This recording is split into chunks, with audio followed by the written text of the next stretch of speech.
Selamat datang di CEO Forum, Faith, Business, and Beyond. Kasus penipuan pembayaran online di Indonesia terus meningkat dengan modusnya yang semakin bervariasi. Mulai dari bukti transfer palsu, pelaku mengedit atau membuat struk pembayaran palsu untuk meyakinkan penjual bahwa transaksi telah berhasil. Atau dengan cara phishing, mengirimkan link palsu yang menyerupai halaman resmi di marketplace atau bank untuk mencuri data pribadi, PIN atau kata sandi. Sampai ada QRIS palsu. Pelaku menempelkan stiker kode QR palsu di toko atau merchant agar pembayaran masuk ke rekening pribadi mereka, bukan ke kas merchant. Hal ini sangat merusak ekosistem jual beli yang berjalan. Namun, CEO muda yang menjadi tamu kita kali ini mempunyai jawaban atas semua masalah yang sudah saya sebutkan di atas. Halo. Oh, beliau sudah sampai. Boleh dipersilakan masuk.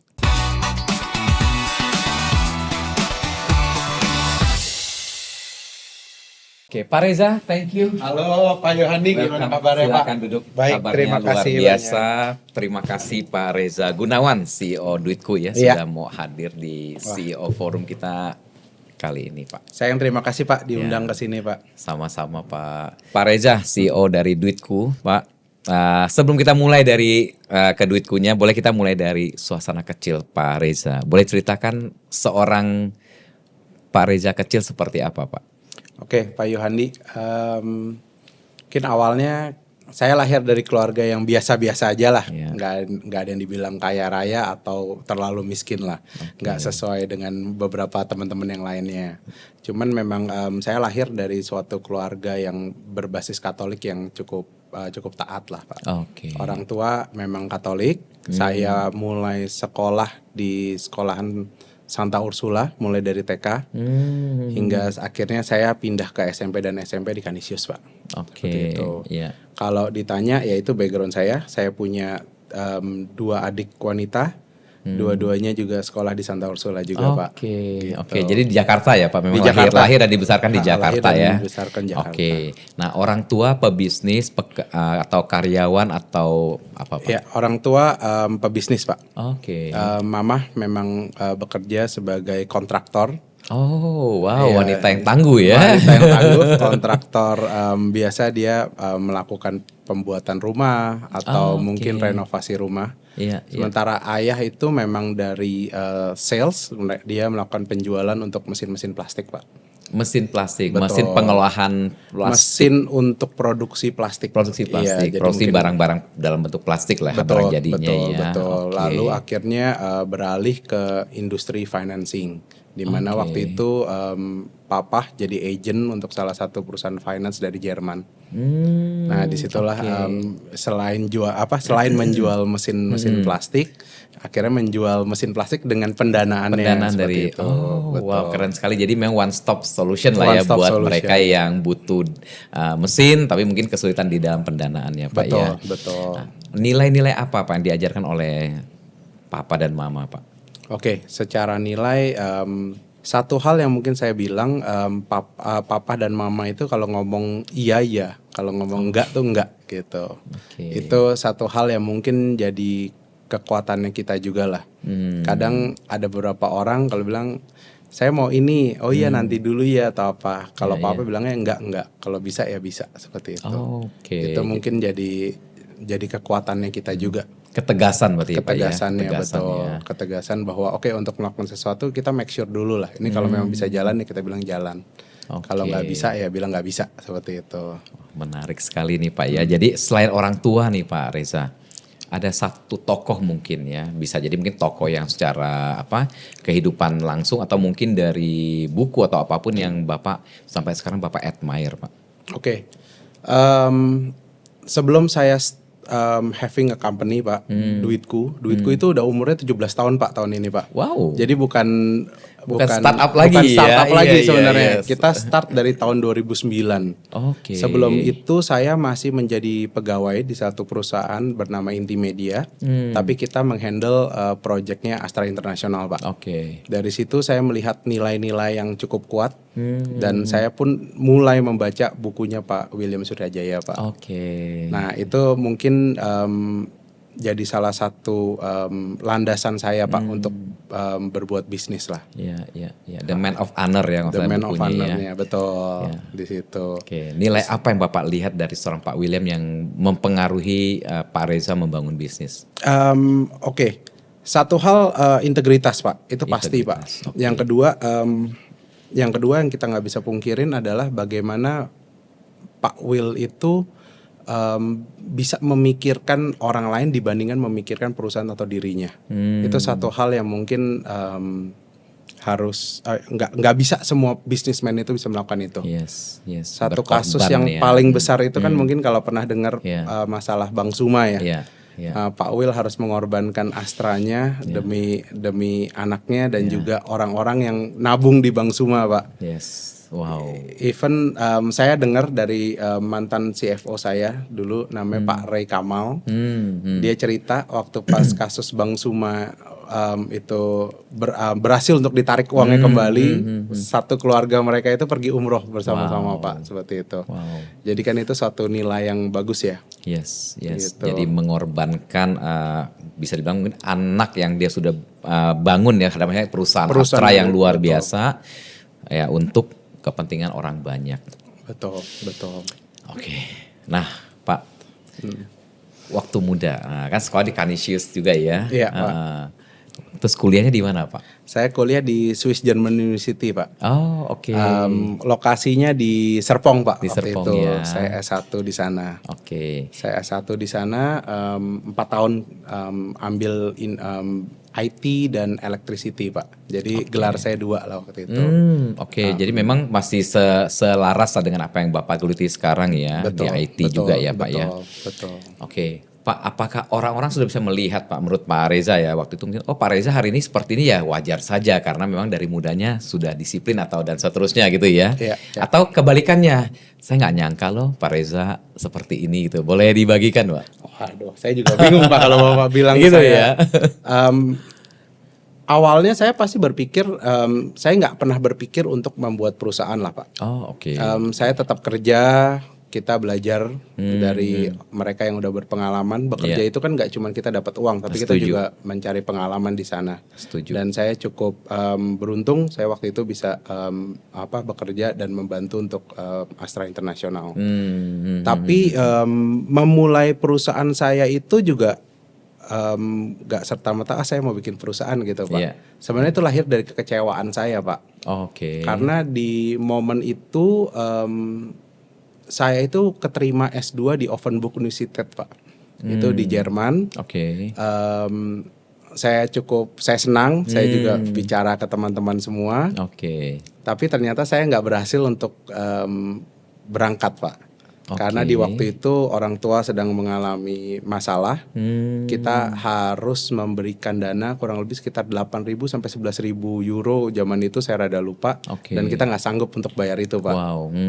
Nah ya di situ saya ada kekecewaan dan akhirnya saya ngobrol dengan teman-teman. Akhirnya di situ saya memberanikan diri untuk keluar dari perusahaan saya Pak. Oke. Itu awal mulanya Pak. Iya, Gitu. Jadi mulailah merintis gitu ya. Mulailah merintis. Mimpi awalnya mau jadi seperti apa sih seorang Pak Reza? Pertama kali bikin mimpi awalnya, nah itu dia awalnya mungkin nggak ada Pak. Oke. Mimpi awalnya kita nggak ada, kita hanya mau kerja sendiri, Iya, kita iya. happy bersama temen. Waktu itu Iya, saya iya, berempat, iya. kita build the company bareng-bareng. Modal kita juga waktu itu hanya 500.000 rupiah per orang. Oke. Ya untung kita dapat beberapa project sehingga disitulah kita bisa start untuk bikin company, bikin akte perusahaan, hire orang. Nah disitulah mulainya Pak.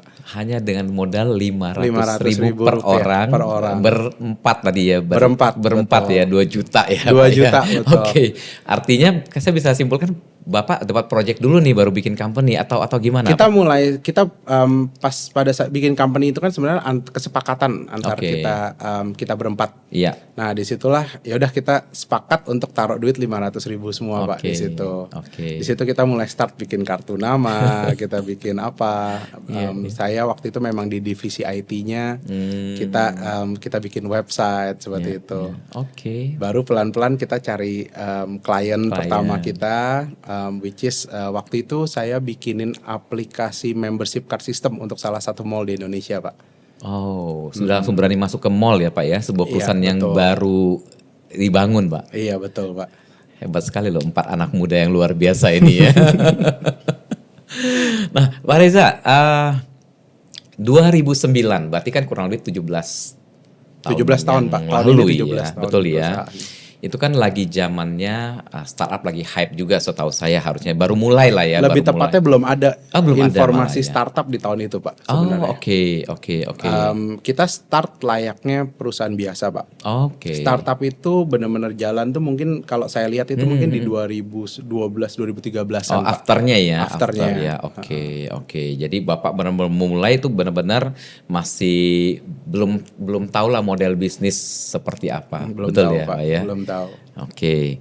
Nah, Pak, selain kekecewaan tadi, apa yang mendorong 4 orang ini ya kan sepakat saya mau bikin perusahaannya seperti ini nih model bisnisnya? Pertama sebenarnya awalnya, Pak. Ya. Awalnya lebih ke posisi bagaimana kita mau menunjukkan ke orang tua kita bahwa apa yang kita lakukan itu benar sih. Oke, pembuktian diri. Pembuktian diri itu satu. Oke. Yang kedua memang kita melihat bahwa kita mau masuk ke industri yang mungkin tidak dipikirkan atau dijamah dari orang-orang yang jauh lebih dewasa. Iya. Salah satu waktu itu kita memang membuat satu aplikasi namanya billing system. Oke. Itu untuk teman-teman di industri game publisher, Pak. Game publisher. Betul. Oke. Industri game itu kan industri yang nggak mungkin dilirik sama orang tua, Pak. Iya. Nah, di situ kita bukan pemain game ya, Pak, Iya. tapi kita membuatkan aplikasi untuk mereka-mereka yang suka bermain game. Oke. Gitu. Oke. Itu kita bantu untuk tawarkan produk-produk ini ke industri-industri game publisher di Indonesia. Iya. Seperti itu. Oke. Itu awalnya, Pak. Iya. Nah, Pak, modalnya kan nggak besar ya, 500.000. Iya. Kenapa modal kecil, Pak? Nggak yakin atau apa, Pak, dengan bisnisnya? Pertama karena kita perusahaan services, Pak. Oke. Kalau anak-anak muda bahasa kasarnya Iya. kita nggak punya modal, Pak. Iya, Nggak punya iya, modal. iya. Mungkin seperti mereka-mereka yang sudah punya, yang bisa beli produk, Iya. dia jual lagi. Berarti itu butuh modal, Pak. Iya. Kalau services kan nggak butuh modal, Pak. Yang kita build adalah kita membuat suatu produk software itu kita bisa jual. I see. Lebih ke jasa lah ya. Jadi memang Lebih ke tidak padat modal, tapi ini adalah satu bisnis yang menjual tadi service Iya. dan juga jasanya ya. Betul. Oke, ada momen kritis apa, Pak, ketika kalau seorang Pak Reza dan partner waktu itu salah langkah, Pak? Mungkin hari ini duitku nggak ada, Pak. Pasti ada, Pak. Ah. Pasti ada. Baru jalan 2 tahun 3 tahun, company kita udah hampir bangkrut, Pak. Wow, kenapa itu, Pak? Pasti yang pertama kita pasti gak bisa memanage uang dengan baik dan benar, Pak. Namanya anak muda, Iya. barusan dapat duit, over hiring itu kan Iya, gak bisa iya. dipungkirin. I see, oke. Terus kita mulai merasakan di mana ketika kita kirim invoice belum tentu langsung dibayar, Pak. Oke, Bisa iya, jadi iya. dibayarnya 3 bulan, 4 Iya. bulan kemudian. Iya. Sama pencarian customer kan tidak mudah. Oke. Yang kita jual kan kertas kosong, Pak. Iya. Kita jual kertas kosong, gimana kita bisa berjualan si kertas kosong itu Meyakinkan orang ya. meyakinkan orang untuk mereka bisa mau menggunakan servis kita. Oke, jadi tadi masalah cash flow ya, artinya sudah ada kerjaannya, tagihannya sudah tapi belum cair gitu ya. Betul, Itu masalah cash flow gitu tagihan ya, belum dan cair. masalah menjual jasa ini juga tidak Betul. mudah gitu ya di 2 hal ini, Pak ya. Betul. Sama ada lagi, Pak. Yang mungkin cukup sulit itu bagaimana kita melakukan estimasi terhadap pembuatan aplikasi atau dev project tersebut. Oke. Kita bikin kalkulasi, kita estimasi mungkin selesainya 4 bulan, ternyata mundur jadi 8 bulan. Sementara customer kan mau taunya produk kita harus jadi. Yes. Kita nggak bisa, ya mungkin itu pembelajaran dari diri kita juga bahwa walaupun produk itu belum jadi atau udah over dari apa yang kita kalkulasikan, bukan berarti kita harus kabur atau meninggalkan customer tersebut. Kita tetap harus punya tanggung jawab untuk menyelesaikan itu. Seperti itu. Artinya apa yang kita ada promise kita harus selesaikan walaupun mungkin waktunya agak sedikit mundur gitu ya Pak ya. Jadi lebih ke time estimationnya yang nggak bisa diperkirakan waktu itu ya. Betul. Ya, sekarang seiring berjalan waktu sudah 17 tahun harusnya sudah lebih tepat lah ya Pak ya untuk. Betul. 2013-2014 kita melakukan perubahan, we do pivot lah Pak. Kita pivot dari bisnis as a custom software development company. Akhirnya kita berubah untuk kita menjadi satu perusahaan yang memang kita membuat satu produk dan kita tawarkan service itu ke semua orang. Jadi waktu awal itu belum duitku ya Pak belum ya? Jadi duitku, betul. Company tetap sama, timnya tetap sama, tapi waktu itu kita bilang waktu itu kata-kata saya Pak, kalau kita bikinin software buat orang lain, sometimes the customer itself is not mature enough Pak. Yes. Hari ini kita mau bikin A, minta A, rupanya berubah nanti. Tengah jalan berubah B, berubah C. Iya. Terus waktu itu akhirnya saya bilang, instead of kita ikutin mereka, bagaimana kalau kita bikin satu software satu software yang bisa digunakan oleh banyak orang. Kita pasti akan lebih mature karena kita yang membuat produknya. Kita harapkan mereka bisa mengikuti standar dari kita. Dan mungkin dalam perjalanan perlu menyesuaikan juga dengan kebutuhan mereka, mungkin lebih minor adjustment karena udah mature kan sebagai software developer gitu ya. Dan software itu kan selalu tumbuh, selalu hidup. Software yang kita build di tahun 2014 belum tentu akan selalu software yang sama. Pasti akan selalu tumbuh, ada perbaikan, mengikuti perkembangan zaman, dan itu selalu kita update terus. Nah Pak, boleh tahu Pak, dari 2009 tadi memulai sampai sekarang, kapan Bapak baru memutuskan kita mau bikin one solution for all gitu. Itu tahun berapa? Tahun 2013 Pak. 13 berarti 13 tahun yang lalu. 2013, 13 betul tahun ya. yang lalu. Nah kenapa memilih duitku Pak? Apa yang Bapak lihat waktu itu? Pertama ada beberapa hal Pak. Yang pertama itu duitku itu memang kita desain sebuah payment gateway yang memang mensupport teman-teman di industri UMKM Pak. Di zaman itu gak bisa dipungkiri teman-teman di industri UMKM yang mulai start untuk membuka bisnis e-commerce, terus berjualan barang, pulsa dan kawan-kawan itu tidak bisa menikmati perusahaan payment gateway Pak. Karena payment gateway punya tendensi selalu company, perusahaan yang besar, perusahaan yang memang dekat dengan perbankan. Sementara kita yang UMKM ini sulit untuk terjangkau ya. Terjangkau, betul. Iya. Nah, waktu itu sudah ada model bisnis yang sama belum Pak? Yang Bapak lihat dari kompetitor mungkin ya Bapak menyempurnakan atau benar-benar ini mulai dari ide awal sekali gitu? Kita awalnya malah kita melihat dari kompetitor, di mana kompetitor tidak mau men-serve industri ini. Disitulah akhirnya kita mau masuk dan kita memang fokus di industri tersebut. Jadi memang mau mengambil pangsa pasar yang tidak dilirik oleh kompetitor, lebih tepatnya seperti itu gitu ya. Dan tanpa disadari udah 13 tahun Pak. Iya Pak. Ada krisis terbesar apa Pak yang pernah dihadapi selama 13 tahun ini? Pasti krisis selalu terjadi Pak. Mulai dari kekurangan dari segi capital, kita mulai start cari raise fund Pak. Itu di tahun 2014-2015.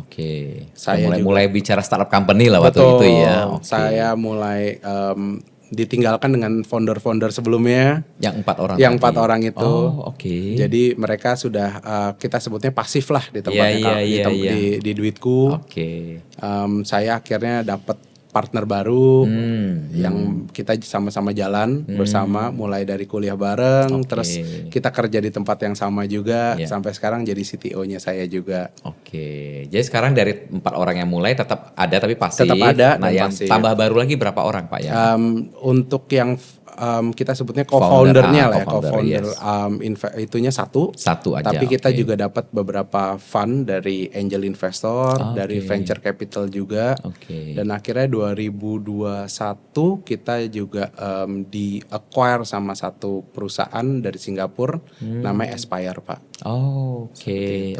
Karena kan memang kalau kita lihat banyak sekali setelah pandemi khususnya katanya era bakar uang sudah lewat Pak. Tapi Duitku saatnya bertahan Pak. Menurut Pak Reza apa rahasianya Pak? Karena kita nggak pernah bakar uang Pak. Kita nggak tahu cara bakar uang gimana. Iya.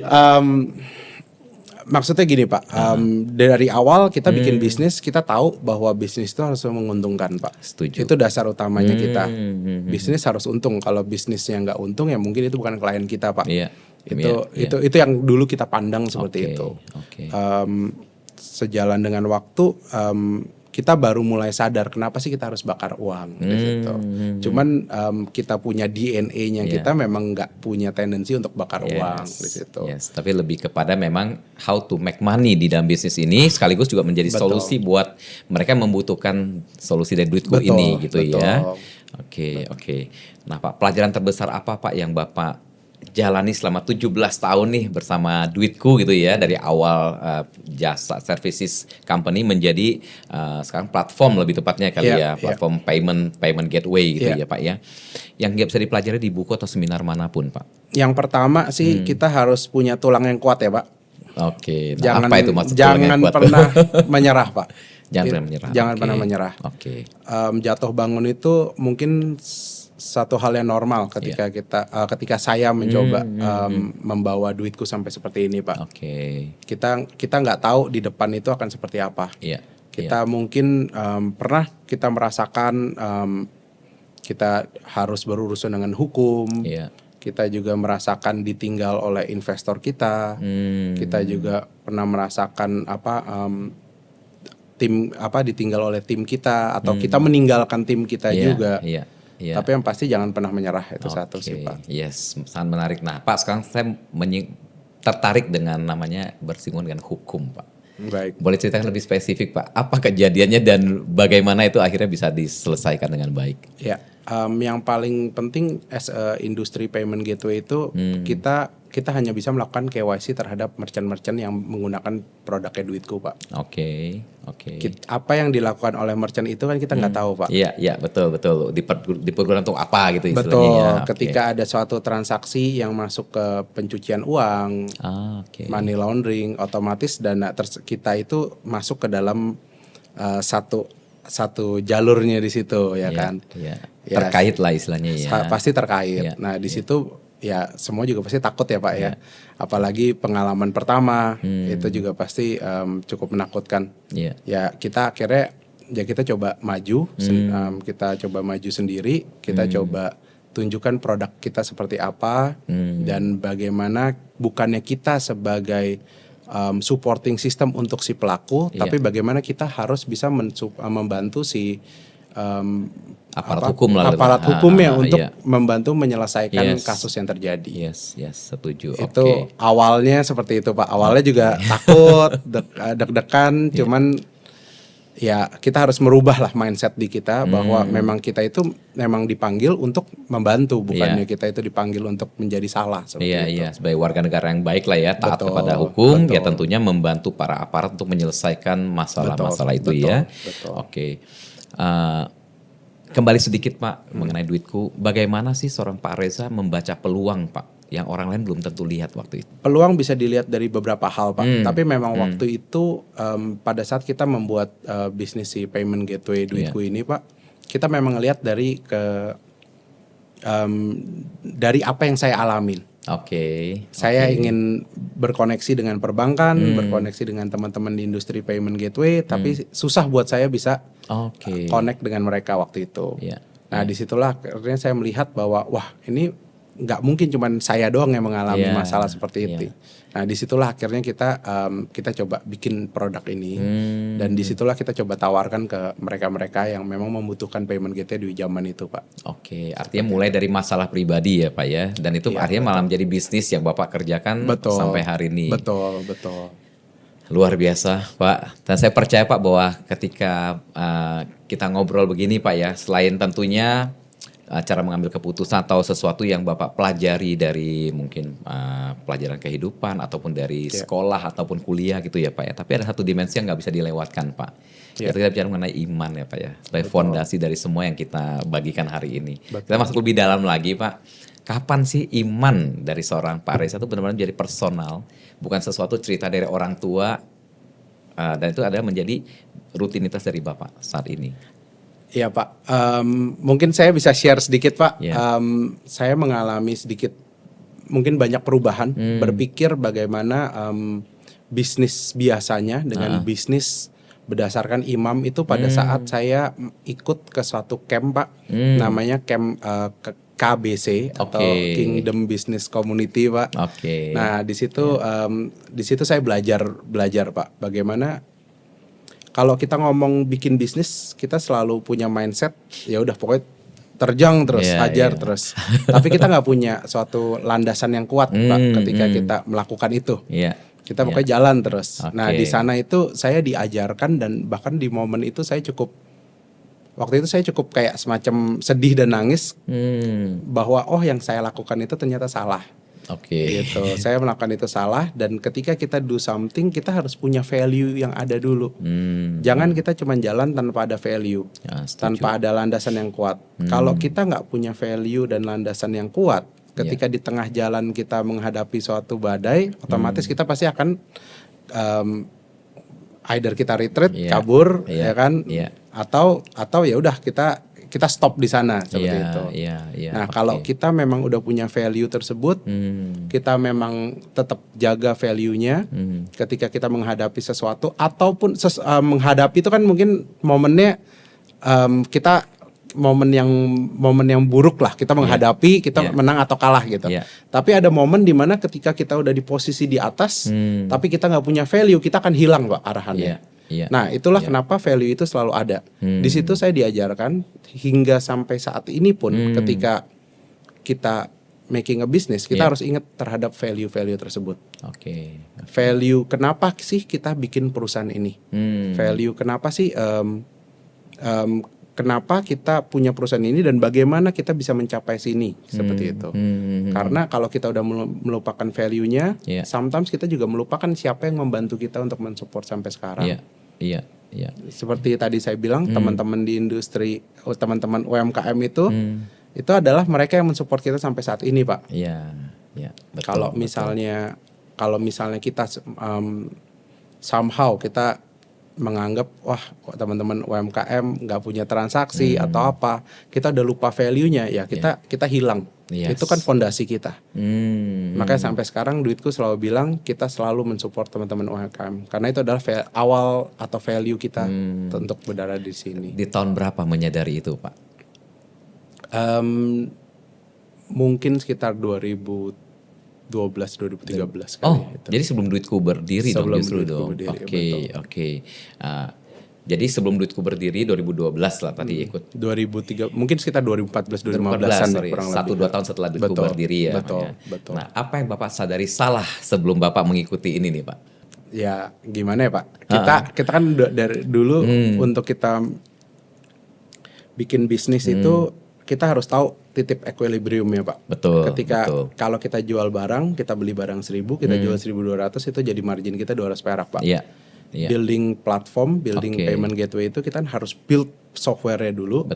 Kita jual kan nggak bisa langsung untung Pak.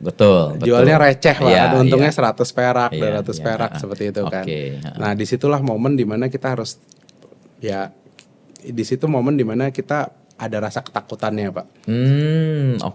Takut belum menguntungkan, takut rugi lah istilahnya gitu ya. Tapi ketika punya value bahwa ini solusi loh buat orang loh dari awal untuk UMKM, mau untung mau rugi not a problem. Apakah seperti itu maksudnya Pak? Kita punya value di mana kita harus tetap fokus untuk mensupport mereka dulu, Pak. Apapun yang terjadi, Apapun yang mau terjadi. untung mau rugi. Betul. Oke. Jadi kembali kepada memang visinya adalah membantu para Iya. UMKM tadi gitu ya. Betul. Boleh tahu Pak, sampai sekarang Pak Reza, Duitku ini sudah membantu berapa banyak usaha Pak yang terdata di tempat Bapak? Total yang terdaftar kita punya sekitar 8.600 active merchant, Pak. Wow. 8.000 active merchant, mungkin sekitar 2-3 triliun GTV per bulan kita handle. Lebih dari 30 juta transaksi, 20 sampai 30 juta transaksi tiap bulan kita proses, Pak. 20-30 juta senilai tadi 3 Dia sekitar 2 sampai 3 triliun per bulan. Pak, transaksi in out-nya gitu ya, Betul, istilahnya betul, ya. betul. Wow, besar sekali loh Pak untuk UMKM yang Betul. Kita sendiri juga kaget, Pak, di awal. Oke. Ya kita start dari berapa banyak transaksi, ya sekarang kita udah berjalan, sekarang kita udah 2 handle sampai 3 triliun ya. 8.000 UMKM yang terdaftar ya Pak ya. UMKM dan perusahaan lah, Pak. Perusahaan ya. Oke, sangat menarik nih Pak. Ada nggak satu momen di mana tuh kok rasanya saya bisa merasakan kehadiran Tuhan tuh secara konkret sekali Pak di dalam hidupnya Pak Reza? Waduh. Kehadiran Tuhan yang paling saya rasakan pada saat zaman COVID, Pak. Oke. Di mana kita sadar kita nggak bisa melakukan pergerakan sama sekali. Yes. Sementara kita dapat surat dari regulator kita, Bank Indonesia, bahwa perusahaan harus tetap berjalan. Nah itu momen yang paling berat lah, Pak. Oke. Apa yang dilakukan saat itu sampai akhirnya ya bisa bertahan lah sampai hari ini? Pertama kita di waktu itu transaksi turun cukup drastis, Pak, di waktu itu. Mungkin dari tahun 2019 ke 2020-nya atau 2020 ke 2021 kita penurunan bisa sampai 60%, Pak. Tapi yang kita lakukan adalah kita tidak melakukan pemecatan pegawai sama sekali di sana. Kita tetap bertahan. Malah ternyata ada satu titik di mana ketika semua orang tertutup tidak bisa melakukan apa-apa di rumah, ternyata transaksi secara online-nya jadi meningkat, Pak, di situ. Dan duitku terdampak secara positif lah pastinya. Dan betul.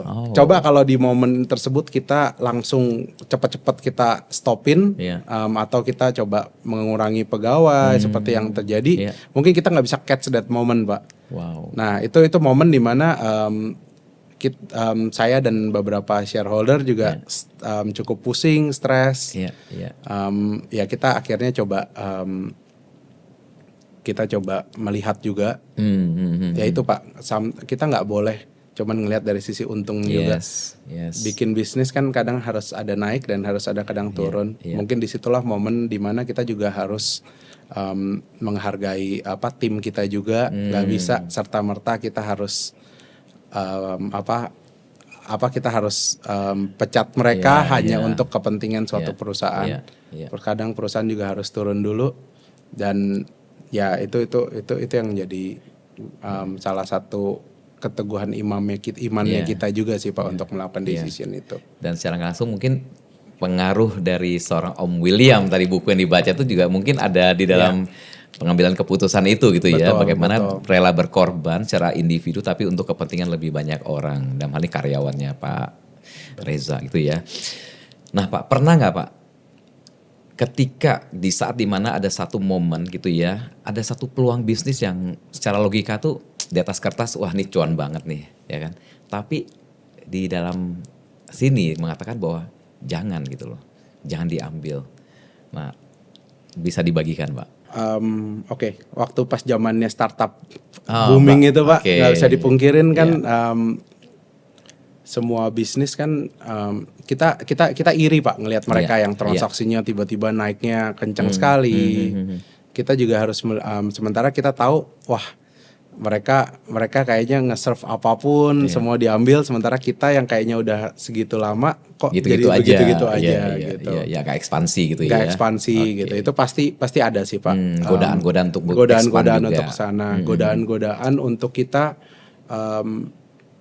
lebih bahasa kasarnya mungkin gimana ya? Lebih mengconvince investor-investor kita, Pak. Iya, oke. Nggak perlu ambil itu gitu atau gimana? Di industri startup itu Pak, Ha. yang dilihat itu target revenue dan GTV-nya Pak. Oke. Tapi mereka oke. tidak pernah ngelihat di sisi bawahnya, Oke. which is itu profit. Ya, GTV itu generate transaction value-nya Betul, ya Pak ya. betul, Oke, betul. artinya transaksi nilai yang Betul, dilakukan. betul. Oke. Nah, untuk kita bisa naikin kita punya valuation di dalam suatu perusahaan, mau nggak mau kita mesti punya satu transaksi yang banyak Pak. Oke. Transaksi oke. banyak itu bisa dibuat, bisa dilakukan berbagai macam. Salah satunya dengan kita melakukan Engineering. engineering betul. Seperti yang Bapak pernah lihat teman-teman di startup yang Iya. yang sekarang kasus itu. Oke. Mereka itu kan mereka doing financial engineering, Iya, Pak. iya. Mereka mau nggak mau berfokus untuk meningkatkan GTV dan revenue-nya mereka. Iya, Padahal kita tahu sebenarnya to getting this Iya. transaction itu sebenarnya kita mesti nge-burn gitu, Iya, mesti iya, ngebuang cost iya. yang terjadi seperti Iya, itu. iya. Berarti itu tidak organik lah, artinya itu Betul, memang tidak. di-create gitu ya Betul. untuk tanda kutip bisa dibilang menipu lah gitu ya Betul, secara betul. ya, ke investor atau ke siapapun itu gitu ya. Oke, nah ini menarik ada gini Pak. Ketika orang lagi grow gitu ya, lagi maksudnya kelihatannya lagi akuisisi bla bla bla, transaksinya banyak, sementara duitku kan tidak ya. Kalau saya simpulkan tidak melakukan itu gitu Pak. Apa yang menjadi pertimbangan Bapak saat itu tidak melakukan hal yang sama dengan apa yang dilakukan oleh kompetitor Pak? Ya kita harus kembali ke value-nya kita dulu sih, Pak. Value. Tujuan duitku di build itu untuk apa? Oke. Apakah kita memang kita mau hanya untuk dapetin investor doang, atau memang kita mau nge-build itu memang untuk kebutuhan yang membutuhkan seperti itu. Iya. Kalau memang fokusnya cuman buat naikin cari investor, naikin nilai value suatu perusahaan, ya mungkin itu bukan duitku sih Pak. Oke, jadi memang balik lagi adalah value dari company itu sangat penting ya, sebagai landasan pengambilan keputusan apapun itu gitu. Betul. Pernah menyangka nggak Pak Reza bahwa saat ini ya, duitku tuh sudah ikut sedang membangun ekonomi Indonesia Pak? Wah, ya harus ya Pak. Oke. Kita pun kita juga salah satu perusahaan yang secara fair dan benar kita melakukan pembayaran pajak juga. Oke. Gitu. Oke. Itu adalah salah satu value kita juga, bahwa kalau misalnya kita itu benar kepada negara, pasti negara juga baik kepada kita. Itu dasar value-nya kita juga di sana Pak. Okay. Pak Will kan juga seperti itu Pak. Yes. Jangan saya belum dapat surat itu Pak, surat pembayar pajak terbesar. Belum ya, tapi sudah benar taat sesuai dengan apa yang aturan perpajakan di Indonesia ya. Betul. Kan seperti tagline orang bijak taat pajak gitu ya. Orang bijak taat pajak. Lebih tepatnya gini Pak, kalau kita selalu kalau kita menyembunyikan sesuatu, tendensi kita pasti akan defensif Pak. Iya. Tapi kalau kita kalau kita memang benar dan open, kenapa kita akan lebih berani lagi untuk kita maju, Pak? Iya, setuju.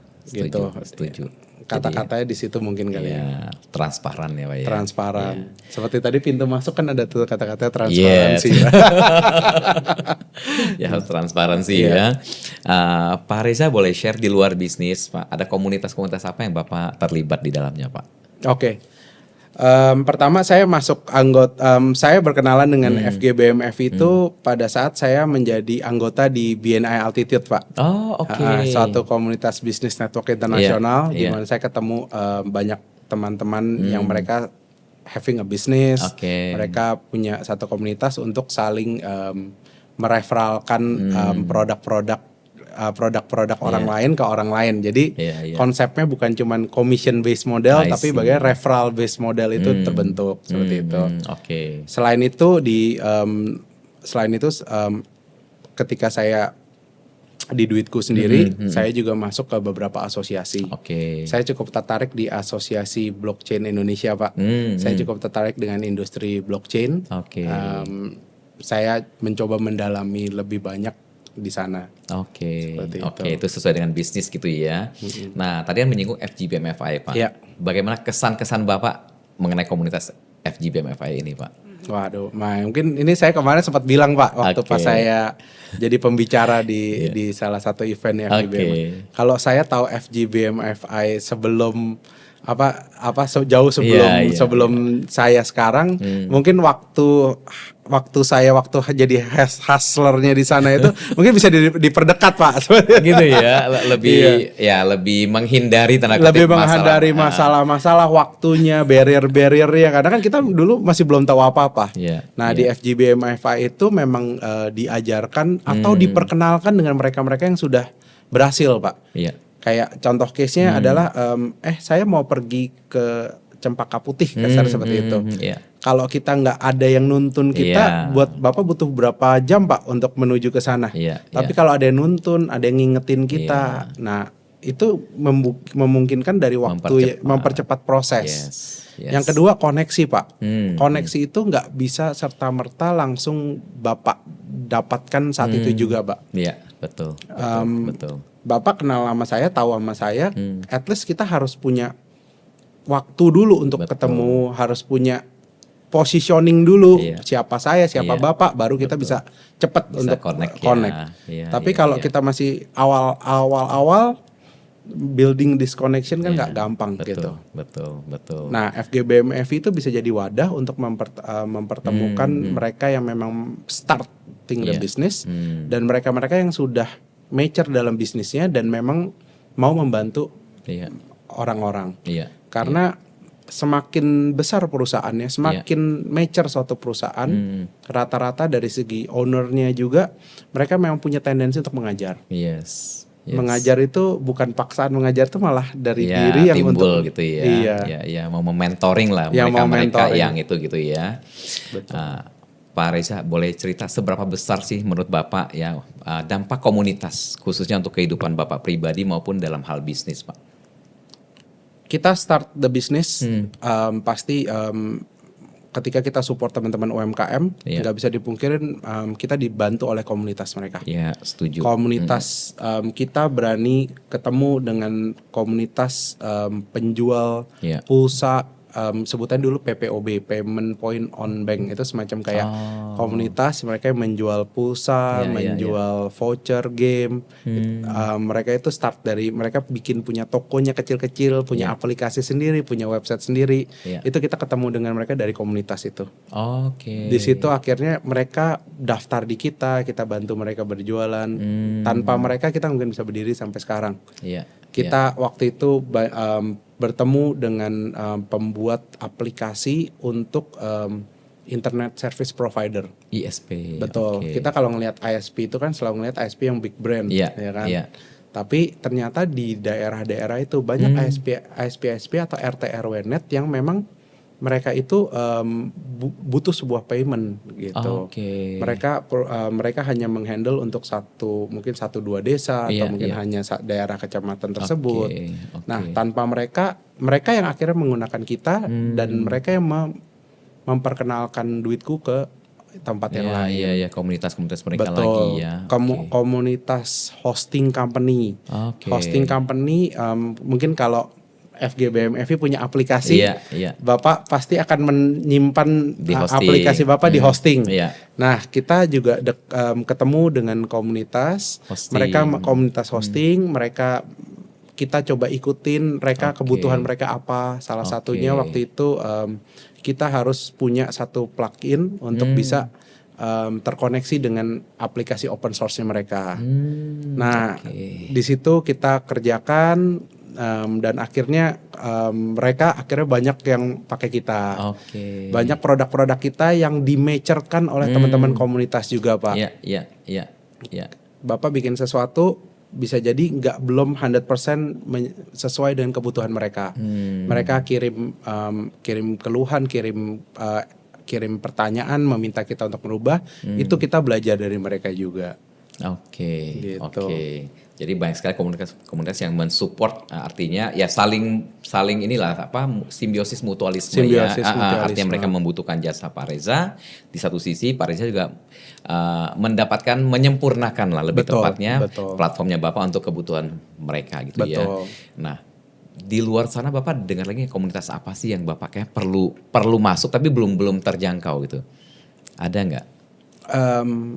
Mungkin yang saya punya keinginan masuk ke komunitas edukasi sih Pak. Edukasi. Betul. Oke. Buat meningkatkan standar hidup Indonesia. Itu kita mau nggak mau kita harus ningkatin edukasi orang. Edukasi itu kan selalu ada jalan dua jalan apa? Sesuatu yang memang udah baku sama memang yang tidak baku. Iya, formal dan informal. Formal dan informal, betul. Nah, yang formal kita udah tahu lah, ada sekolah atau apa. Tapi bagaimana to enhance or to fasten the prosesnya itu kita harus ningkatin dari sisi informalnya. Informalnya itu kan ada contohnya komunitas FGBMFI untuk mengajarkan mereka lebih mengerti how the business work. Itu yang harus kita tingkatin. Pengajaran nggak cuman di sekolah aja, tapi pengajaran juga harus ada di luar sekolahnya. Sekolah kehidupan lah lebih tepatnya. Sekolah kehidupan lah Pak. Saya belajar dari Bapak kan nggak mungkin saya dapetin dari sekolahan Pak. Gitu. Itu yang harus ditingkatkan juga. Sama tadi kata-katanya menarik Pak sebelum kita mulai Pak. Yang mana tuh?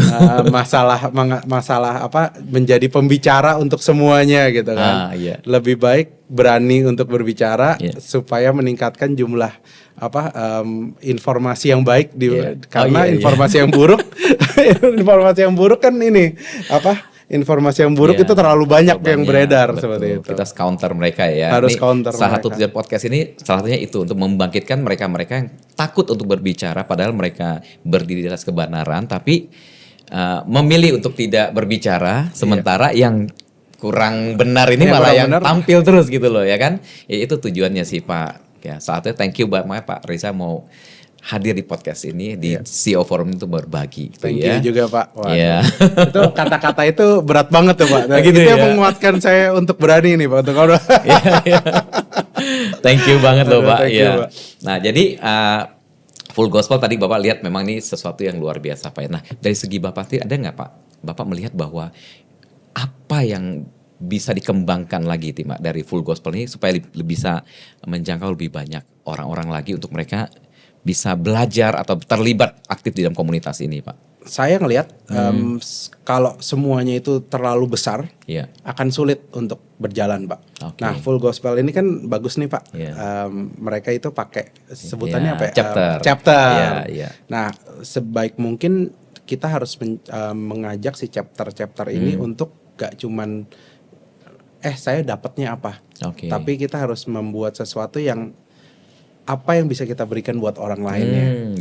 Nah, itu yang menjadi nilai plus. Saya sama yang kedua adalah mereka harus punya perasaan terhadap chapter ini untuk dibawa lebih baik lagi. Nah, itu yang kita harus build di situ sih, Pak.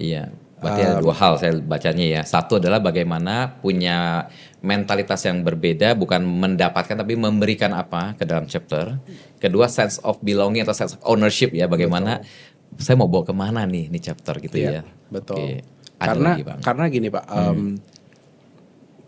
ketika kita di dalam satu chapter, tapi chapternya nggak ada sesuatu yang give. Nah itu otomatis chapternya pasti akan diem doang tuh Pak. Setuju. Tapi ketika dia ada, kita start mulainya itu dengan memberi.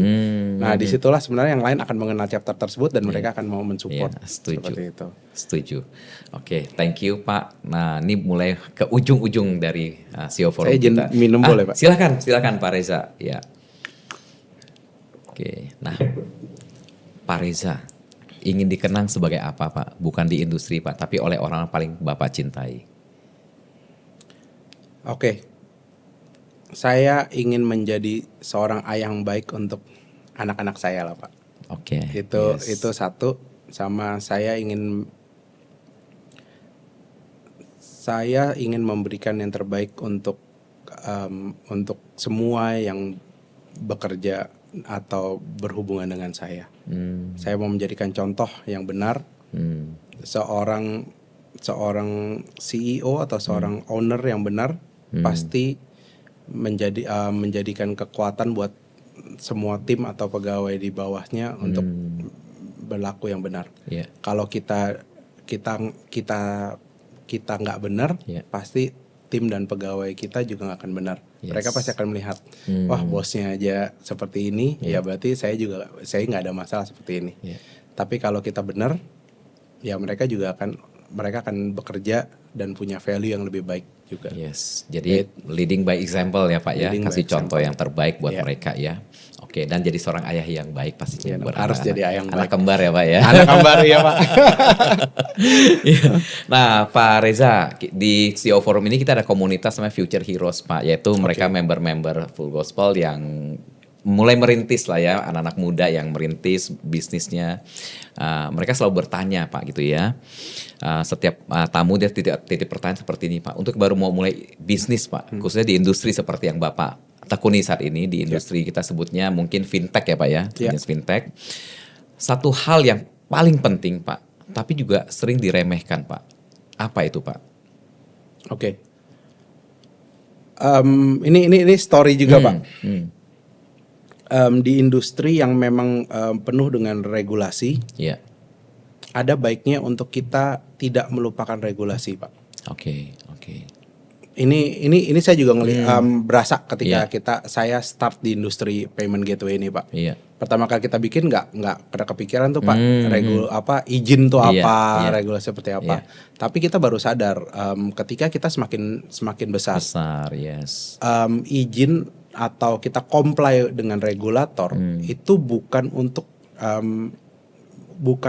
membuat kita tidak bisa besar, Iya. tapi itu adalah sebenarnya sebuah jaminan yang kita tunjukkan kepada calon merchant atau Iya. calon customer kita Iya. bahwa kita itu adalah perusahaan yang benar.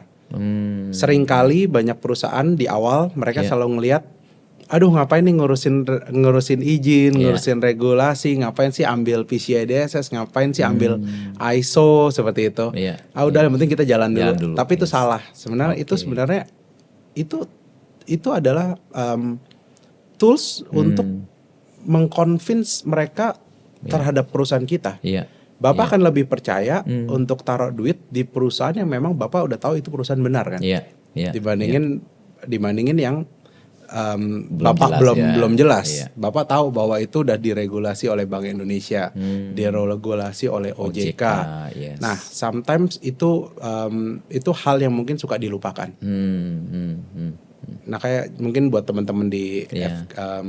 Future Future Heroes, Heroes, boleh kita fokus terhadap target bisnis kita, Oke. tapi juga lihatlah bahwa sebuah regulasi itu sebenarnya menjadi kelebihan kalian untuk kalian lebih berani expose ke semua orang. Oke. Jadi memang regulasi adalah fondasi dasar Pak ya. Ketika Betul. sebuah bisnis justru jangan sampai nanti udah dibangun di satu titik tertentu butuh regulasi baru mulai kan tentu udah nggak siap lagi gitu ya untuk bisa bertumbuh gitu ya. Karena banyak sekali saya lihat memang fintech yang berguguran di tengah jalan karena masalah regulasi Pak. Oke. Nah, ada juga bertanya begini Pak. Saya mulai bisnis dari awal tapi kok banyak tantangan dari pemerintah Pak rasanya gitu loh. Ya kan? Regulasi dari bawah ya kan yang hal-hal kecil sampai paling atas Pak. Pertanyaannya apakah udah saya bangun bisnisnya di luar negeri aja deh biar nggak banyak aturan. Menurut Pak Reza seperti apa Pak? Pak mau bikin bisnis atau kita sekolah aja Iya. juga selalu regulasi berubah-ubah. Betul. Selalu akan ada cobaan Pak. Iya. Itu tinggal kita bagaimana pertama kita tetap harus kembali kepada value yang kita build. Kalau value-nya memang masih ada, Iya. itu yang membuat Bapak untuk selalu terus berdiri Pak. Yes. Tapi kalau value-nya aja nggak ada, Hmm. gimana kita mau bangun pagi dan terus bekerja kan Pak? Iya, Itu value tetap harus di-build lah Pak. Iya. Mau di dari 10 tahun lalu, tahun sekarang, 10 tahun ke depan akan selalu ada perubahan regulasi, akan selalu ada perubahan pada sisi pemerintah juga. Iya, betul. Ya, at the end selama kita masih punya value, kita akan tetap selalu maju. Itu satu. Iya. Yang kedua, saya selalu bilang kita harus dekat dengan si regulatornya itu sendiri Pak.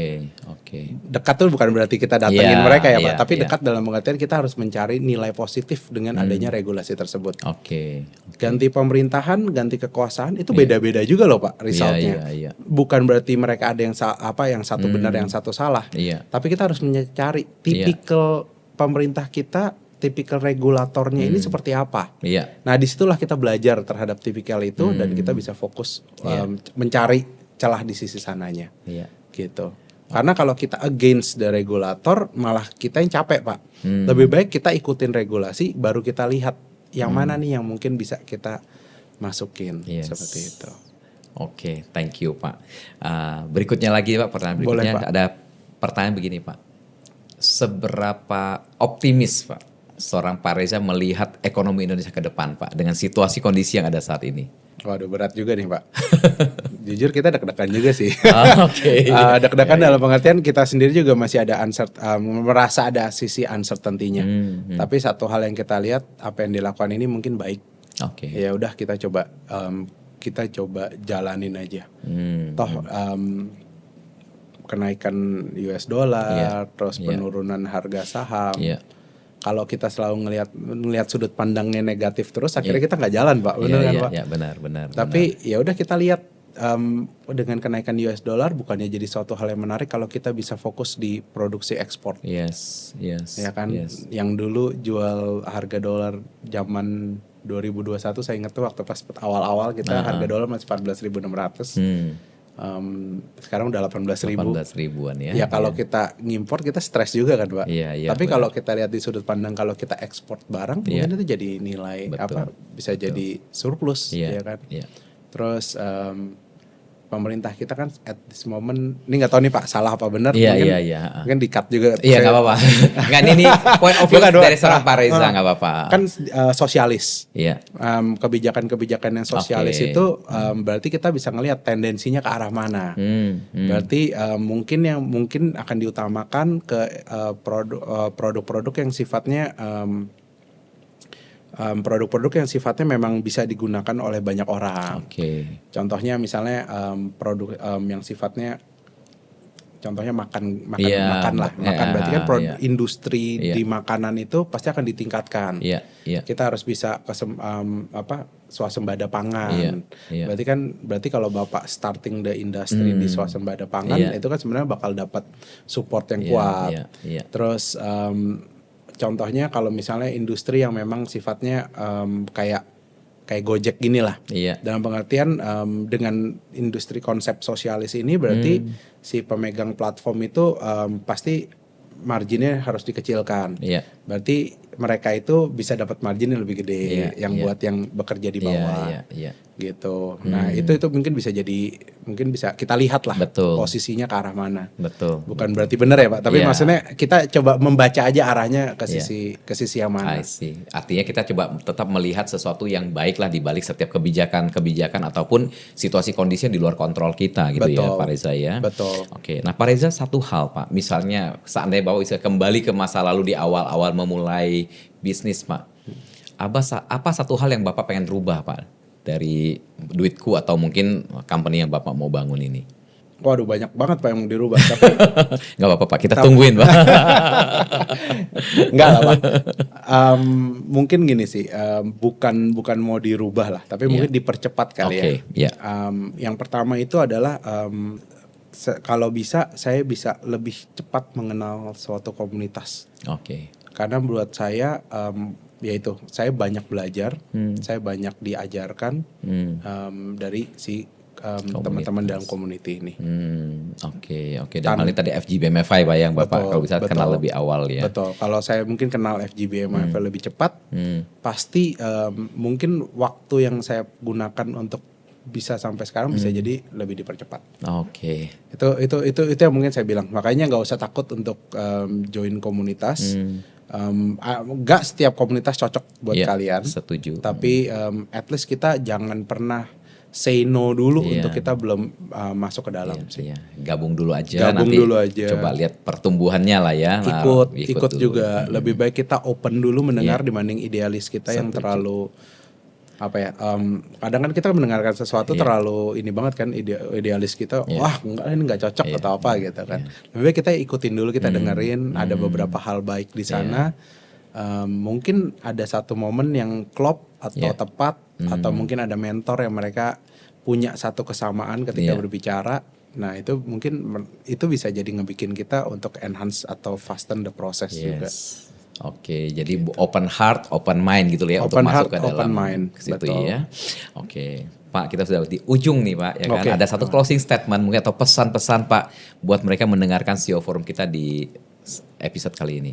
Waduh, closing statement saya jangan pernah menyerah lah Pak. Jangan pernah menyerah. Oke. Akan selalu ada cobaan. Cobaan itu cobaan itu akan selalu ada.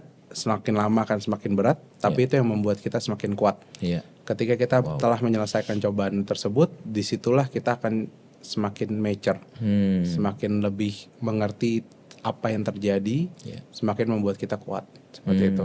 Tapi kalau kita menyerah, berarti kasarnya kita udah stop di situ. Iya, iya. Gitu sih Pak.